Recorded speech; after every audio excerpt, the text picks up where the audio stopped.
Takže čau, tu je Skyboy a vítam vás u tretieho vlogu. Poď sem. Toto je moja korola, počkajte, chcem vám lepšie ukázať, ale neviem, či tak nič. No nič, takže vlastne v tomto treťom vlogu sa budeme baviť o tom, čo by som robil, keďže som vládca sveta. Tak, asi práve by som to povedal známym, aj v rodine. Potom som to dal napríklad na nejaké billboardy, že som vládca sveta, aby to každý vedel, že teraz vládnem ja. Vlastne tento vlog to ma napadlo, keď som videl niečo podobné u Goga a Smusu, Double Vlog Power 3. Nič. A vlastne ďalej by som dal napríklad ešte, čo by som spravil ďalšie, tak aby to každý vedel, by som to rozhlasil všade, že teraz vládnem ja.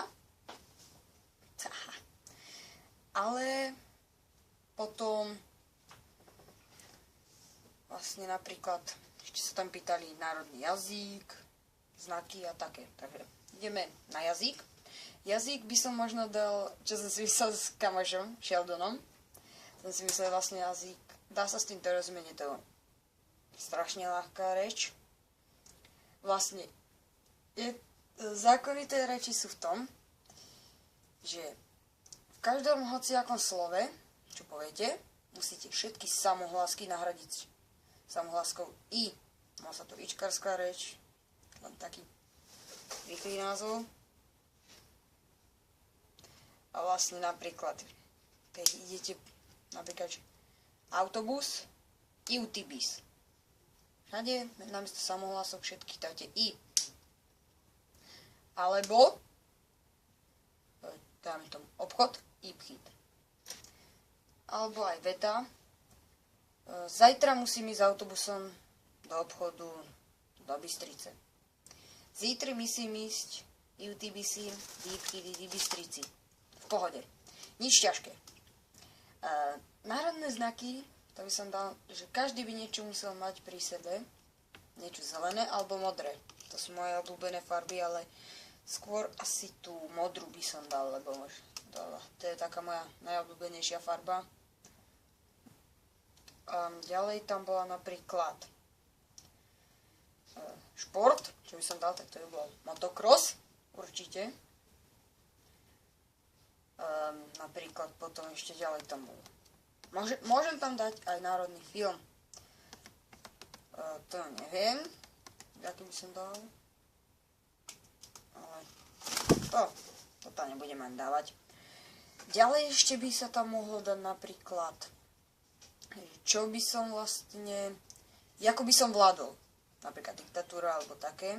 Diktatúra to teda rozhodne nie, to by som nechcel tak vládať. Ja by som vládol v kľude, bola by to slobodná zem, kebyže ja vládnem. No ja. Skrátka normálne. Ale jasné, že zase by nebolo všetko legálne. To je jasné, že keď spraviť nejaký zločin, tak do väzenia. Čo? No. A čo by som ešte také k tomu povedal? Čo by som robil, kebyže som vládca sveta? Nenapadá ťa niečo? Vážne? Niečo mi oči. Vidíte, aká je poslušná? Aj nerob. Toto je hrozný vták. Nerob. Prestaň. Ale nerob. Čo robíš? Ježiš. To sa jedá. A nie, na tablet nie. Ne. Radšej sem. Tak poď. To je obľúbené miesto, čo už narobím. Ďalej napríklad ešte, čo by som si myslel, také otázky. Možno by to mohlo byť aj hlavná otázka. Ako by som sa ja mohol dostať k vládnutiu? Pomerne ľahko. No nič, tak. bolo dnes dnešnému vlogu všetko. Bol to fakt len také, čo ma napadlo hneď, lebo som to pozeral ten vlog od Google Smusu, určite si ho pozrite. Dajte si do YouTube Double Vlog Power 3, ty mi tu nebehaj popred tablet. Tak, tam choď. A bolo to len tak, čo ma napadlo, lebo vlogy som mám asi 3 a jeden challenge, tak aspoň nech je tých vlogov viacej. Takže ja sa lúčim, majte sa krásne a čago!